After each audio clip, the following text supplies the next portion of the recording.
Hello et bienvenue dans Mode d'emploi, le podcast incontournable des marques engagées. Je suis Audrey, styliste, consultante et hackeuse au service des entrepreneurs mode et lifestyle. Depuis 2018, j'accompagne les créateurs et créatrices pour donner vie à leurs projets en partageant les conseils et les secrets bien gardés des grandes marques pour réussir. Dans ce podcast, nous allons pirater les techniques et méthodes de l'industrie pour les mettre entre les mains de marques indépendantes comme la vôtre.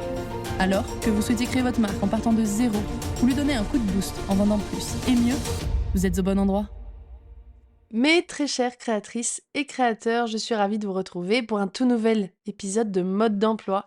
J'espère que vous allez bien et que vous êtes motivés pour cette nouvelle semaine, si vous écoutez cet épisode au moment où il sort, à savoir le lundi. Bon, c'est encore un peu la rentrée. On est toujours en septembre, au moment où l'épisode sort. Donc peut-être que tu t'es dit, avec le mood de septembre, cette année c'est décidé, je lance ma marque de vêtements, d'accessoires, de sacs, etc.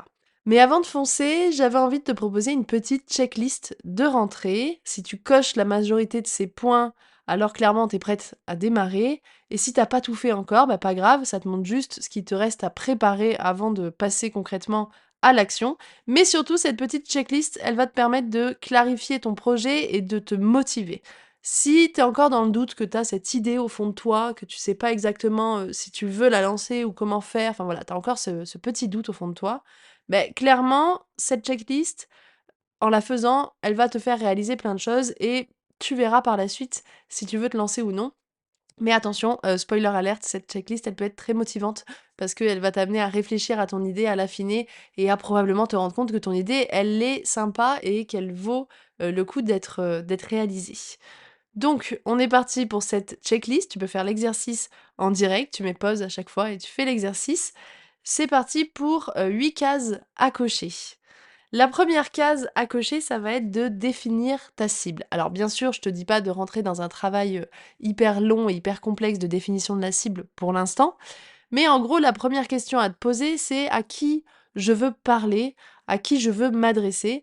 Parce que, comme tu le sais, je le dis souvent ici, mais si tu t'adresses à une cible trop large, tu vas viser personne et il y a personne qui va vraiment bien t'entendre. Alors que si tu essayes de te nicher et de cibler une niche en particulier ou des personnes en particulier, ça va être plus simple de leur parler à elles et rien qu'à elles. Donc, est-ce que tu arrives à décrire, par exemple, ta cliente idéale? Quel est son âge? Quel est son style de vie? Qu'est-ce qu'elle cherche quand elle achète un vêtement ou quand elle consomme tout simplement de la déco, de la beauté ou du vêtement?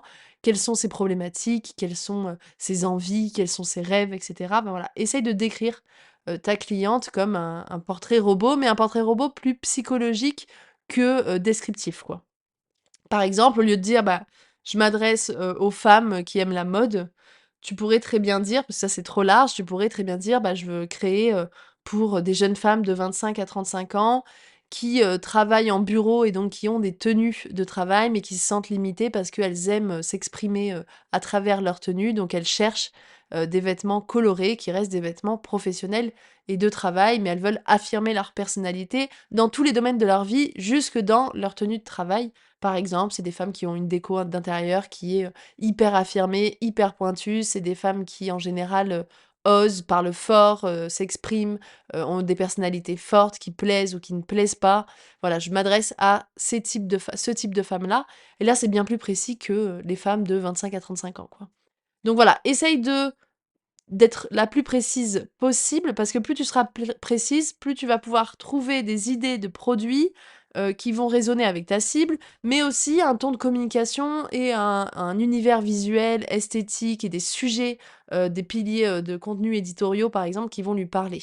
Donc définir ta cible, c'est la première case à cocher. Ce que tu peux faire, c'est essayer de décrire ta cliente en quelques phrases simples. Si tu veux le tenter, tu mets pause là, tu le fais et tu vois où tu en es dans, la définition de ta cible. Mais voilà, je t'invite à écrire un petit paragraphe sur ta cible idéale, pour essayer de la définir de la manière la plus précise qui soit. Ensuite, la deuxième case à cocher, ça va être d'affiner et de challenger ton idée. Donc une idée brute, c'est bien, c'est la première chose à avoir, mais avant d'investir du temps et de l'argent, il va falloir venir la challenger. Par exemple, là, dans ton idée de création de marque pour les femmes qui aiment s'affirmer jusque dans leurs vêtements de travail, tu vas te demander quel est le modèle indispensable que tu veux absolument sortir en premier. que tu veux absolument sortir en premier, donc c'est-à-dire quel est ton envie à toi, mais aussi quel est celui, qui paraît le plus approprié en fonction de ta cible. Et c'est pour ça qu'on vient de définir la cible de manière plus précise parce que, selon ce que tu as dit de ta cible, il y a forcément des produits et des vêtements qui paraissent, les plus, appropriés pour répondre à ses besoins, à ses envies, à ses frustrations et cetera. Donc ça peut être une robe, ça peut être un t-shirt, ça peut être un sac, ça peut être un ensemble de tailleurs ultra colorés. Bref, peu importe, choisis une pièce forte, même si tu en fais 2, 3 au final sur cette première collection. Là, dans l'exercice, je te conseille de te focaliser sur une seule pour voir si déjà elle peut exister cette pièce, si déjà tu arrives à la définir. Parce que si tu arrives facilement à dire: «En fait, c'est cette pièce-là qu'il faut», bon, bah, ça veut dire que ton idée, elle est déjà affinée, qu'elle est déjà assez, cohérente. Parce que plus tu vas vouloir en faire au départ, plus tu seras perdu, finalement, sur ce que tu dois faire. En plus ça va prendre du temps, ça va te coûter cher, ça va tout va se compliquer autour de ta collection et de ton idée de création de marque et ça montre aussi que tu n'es pas certaine d'avoir la bonne réponse à la problématique de ta cible ou à l'envie de ta cible, l'envie principale de ta cible.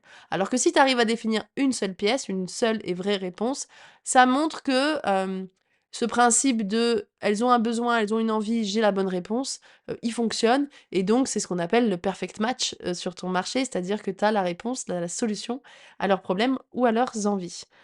Donc challenger ton idée, ça va permettre de vérifier qu'elle est à la fois désirable et aussi qu'elle est réalisable. Dans le sens où, en fonction de ce produit, que tu as en tête, de cette pièce forte, interroge-toi par exemple sur sa faisabilité, que ça soit au niveau par exemple de la matière. Est-ce que, ton idée, elle colle avec une matière qui est facilement sourçable, que tu vas réussir à trouver facilement et simplement. Par exemple, si tu te dis: «Bah, en fait, ce qu'il me faut, c'est un pull en laine bio made in France, en pure laine française», ça existe, OK, c'est possible de le trouver. Par contre, ça implique sûrement des coûts élevés, ça implique des délais, ça implique d'aller chez des fournisseurs un peu spécifiques, donc ça va être un peu plus complexe, un peu plus particulier.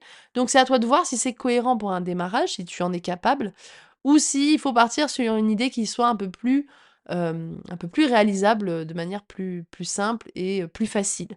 Donc essaye de t'interroger sur la matière et aussi sur, la réalisation du produit. Si ton idée, elle est innovante, qu'elle est hyper novatrice, qu'il faut trouver une technologie particulière ou, que c'est un produit qui n'a jamais été fait et il y a une vraie invention derrière, bon, bah, forcément, c'est un peu plus complexe à faire au début. Donc ça veut pas dire que faut pas le faire, hein, attention, mais, ça veut dire que ça va te prendre un peu plus de temps. Mais voilà, essaye de t'interroger sur la faisabilité et la désirabilité de ton produit, pour, vraiment challenger cette idée.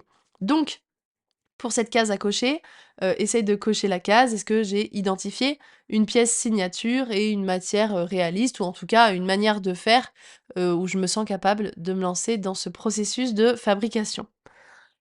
La case numéro 3 de cette checklist, ça va être de trouver ton univers et de le définir les bases de ton univers.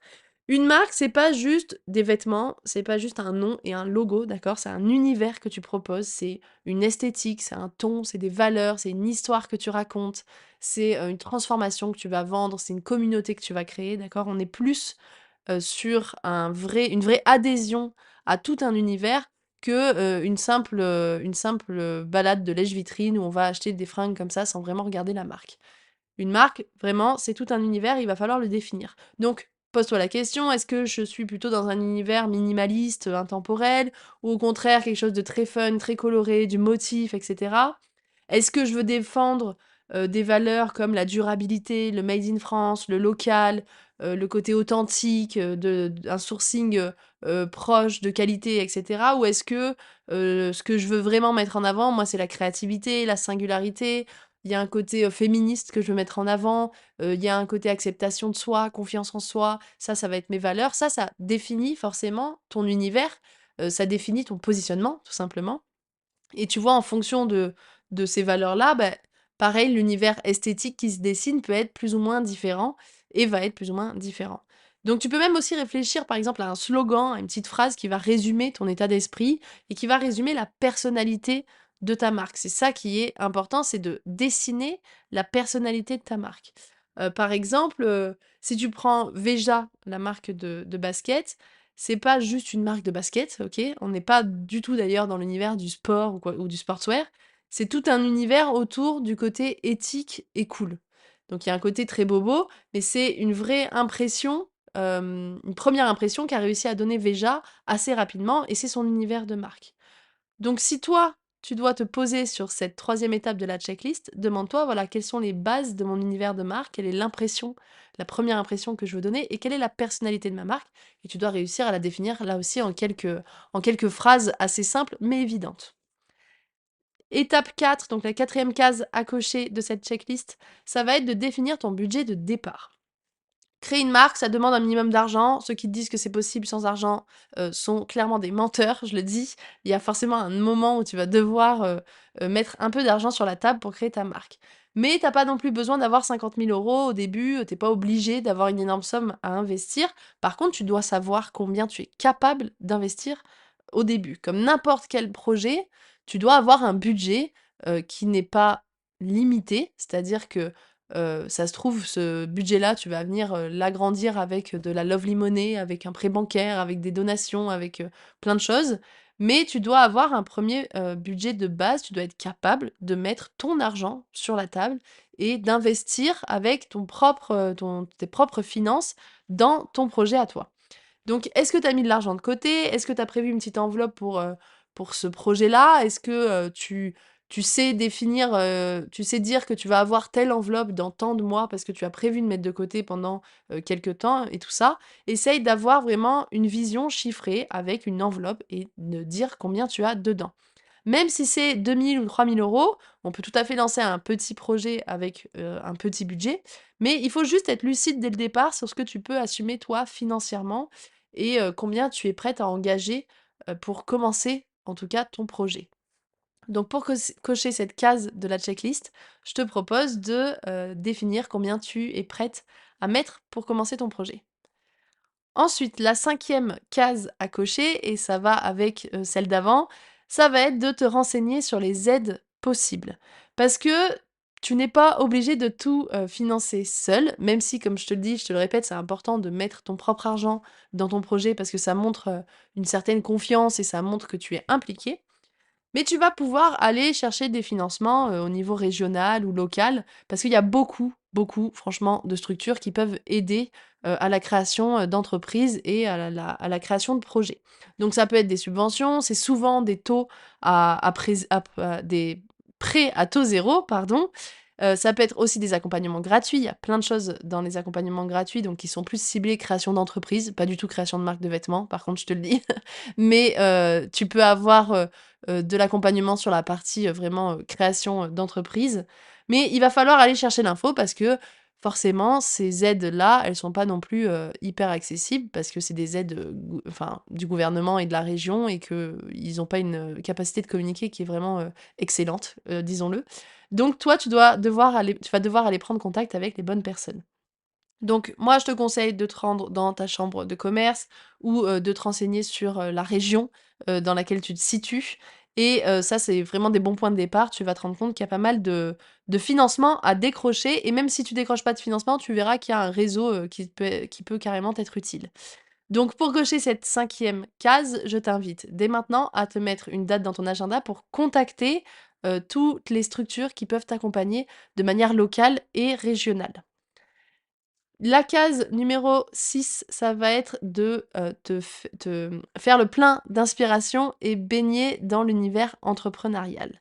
C'est-à-dire que déjà en contactant des, aides régionales, enfin des structures régionales, ça va te permettre un peu de te mettre le pied à l'étrier sur la partie entrepreneuriale. Mais moi, je te conseille vraiment dès maintenant de faire en sorte d'avoir un maximum de ressources pour, te plonger dans cet univers qui est d'entreprendre. Donc par exemple, tu vas, écouter des podcasts comme tu es en train de le faire avec celui-ci. Tu peux écouter d'autres podcasts qui sont orientés plus business ou plus mode. Tu peux lire des articles de blog, tu peux essayer de regarder des vidéos YouTube, tu peux essayer de dévorer des livres sur, la mode, sur l'entrepreneuriat et cetera. Mais essaye vraiment d'aller nourrir ton projet et de nourrir ton âme entrepreneur ou entrepreneuse parce que ça, c'est important parce que plus tu vas faire ça, plus ton projet il va grandir et plus tu vas faire péter en fait les barrières qu'il y a autour de toi qui sont souvent des barrières qu'on va se mettre, suite à notre éducation ou à notre entourage. Si autour de toi personne n'entreprend, c'est très compliqué pour toi d'avoir cette, vision entrepreneuriale et même si autour de toi, il y a des personnes qui entreprennent, pour peu que tu sois une femme, bah, tu as des limites, que d'autres n'ont pas. Donc je t'invite à venir faire le plein d'inspiration sur des projets portés par des femmes ou par des hommes, peu importe, mais aller écouter des podcasts, à aller, regarder des vidéos qui vont t'inspirer et qui vont te motiver. Et ça, clairement, c'est un point important. La motivation, on la sous-estime, mais en fait, elle est essentielle parce qu'il va falloir qu'elle te tienne aux tripes tout le long du développement de ton projet. Donc, la case à cocher, ça va être de se créer une routine d'inspiration régulière avec quelques podcasts que tu aimes écouter. Par exemple, le mien, tous les lundis, je dis ça comme ça, et quelques livres à lire ou vidéos à regarder ou articles de blog, tout ça. La septième case, ça va être de te fixer des objectifs et de visualiser. Donc là aussi, on va parler vraiment de stratégie un peu entrepreneuriale, à savoir la visualisation. Créer une marque, ça peut être une to-do list, hein. On peut se dire: «Bah, je vais être très factuel, je vais faire ça comme ça et tout ça». Mais en fait, c'est un projet qui va se construire avec une vision et c'est souvent ce qui peut manquer, à la réussite d'un projet, c'est ce côté vision. Donc prends un moment, ça peut être, 1/2 heure, 1 heure, pour faire un exercice assez simple qui va être de t'imaginer dans 6 mois, dans 1 an et dans 5 ans. Mais quand je te dis de t'imaginer, c'est, pas juste, te projeter et essayer de rêver un peu, c'est vraiment te dire: «Bon, bah, là, pendant 15 minutes, je me mets dans la peau de la moi dans 6 mois, la moi dans 1 an, la moi dans 5 ans». Je me mets dans sa peau. Qu'est-ce qu'elle fait? Où elle va? Comment elle se déplace? Comment elle s'exprime? Quel est son emploi du temps? Où est-ce qu'elle va le matin? Qu'est-ce qu'elle doit faire le matin? Quelle est sa to-do list? À qui elle parle? Et cetera. Et ça va te permettre de te dire, bah, en fait, où t'en es concrètement dans 6 mois, dans 1 an et dans 5 ans. Qu'est-ce qui se passe avec ta collection? Est-ce que tu as une boutique en ligne? Est-ce que tu as une boutique en physique? Est-ce que tu as une équipe? Est-ce que tu parles à des gens? Ou est-ce que tu es chez toi et tu continues de travailler chez toi? Enfin, ça va vraiment te permettre de visualiser où tu veux en être et d'avoir cette impression que ce rêve-là, il est devenu réalité. Il faut vraiment que tu te dises: «Là, je suis dans la peau de, celle qui a réalisé son rêve et je suis à plus 5 ans et voilà où j'en suis aujourd'hui, c'est ça qui s'est passé».